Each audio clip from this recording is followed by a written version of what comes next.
We bring up Houston because this is an area where rain could be a big issue, unfortunately, for our friends and our family down across the deep south and, of course, into the Lone Star State as well. Yeah, that's exactly right. So we're looking in Houston right now, and we are sitting at 53 degrees, and we've got a little bit of mist out there, and it's also a tad bit on the foggy side. So visibility is down to just about 1.5 miles at this point, as we've got a light breeze out of the north. So if you are going to be headed out early this morning, just make sure to take it slow and easy and have your low beam headlights on, just because of that reduced visibility in some areas kind of around the Houston metro.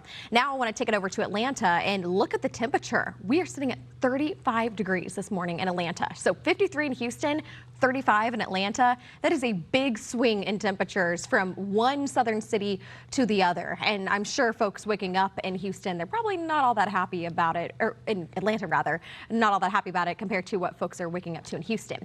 Now, what all of us in the south will be getting in on is the heavy rain. So as we're looking at our radar estimated rain over the past 24 hours, notice we haven't picked up that much. We've picked up about a half an inch or so, but some areas have picked up a little bit more. However, we have a lot more to come over the next 24 to 48 hours and even into really the middle part of the work week. So here's what's going on right now on radar. As you can see, we've got some light to moderate rain in some areas, and it picks up in intensity, especially in southern Texas. So notice we were looking at the I-35 corridor, I-37, so just to the south of San Antonio. That's where the heaviest rain is located.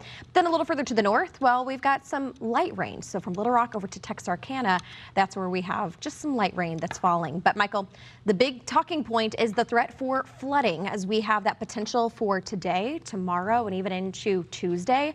So today, again, it's a large area, but it's not as, in terms of the overall kind of extreme, right? We've got that level 2 out of 4 threat for Monday and Tuesday. Yeah, you know, I think that for friends and family, especially along the I-10 corridor, so if you're thinking about driving from Houston through the Big Easy of New Orleans and then kind of straddling the states between Alabama and Georgia, that could be where we see some significant rain. And don't get me wrong, we need the rain. Right. But when you squeeze out so much rain over such a small period of time, that's what could lead to the flood issues. Yeah, so about 2 to 3 inches still to come. And this is an interesting kind of graphic. It really shows where we are standing year to date precipitation wise. So notice the areas where we're running a deficit: Pine Bluff, Arkansas, over to Huntsville, Alabama.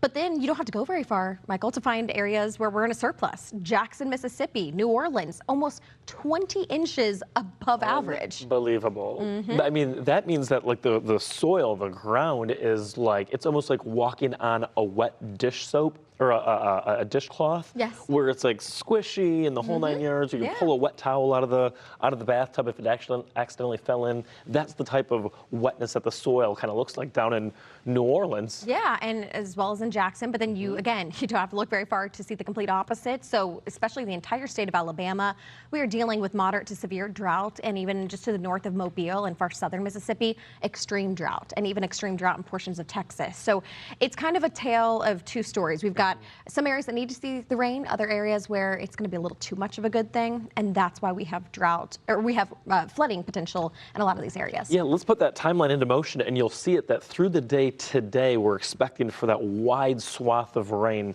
to move basically off the Gulf of Mexico, pump in all kinds of moisture throughout the deep south. Some need it, some don't need it, but we're all going to get it either way.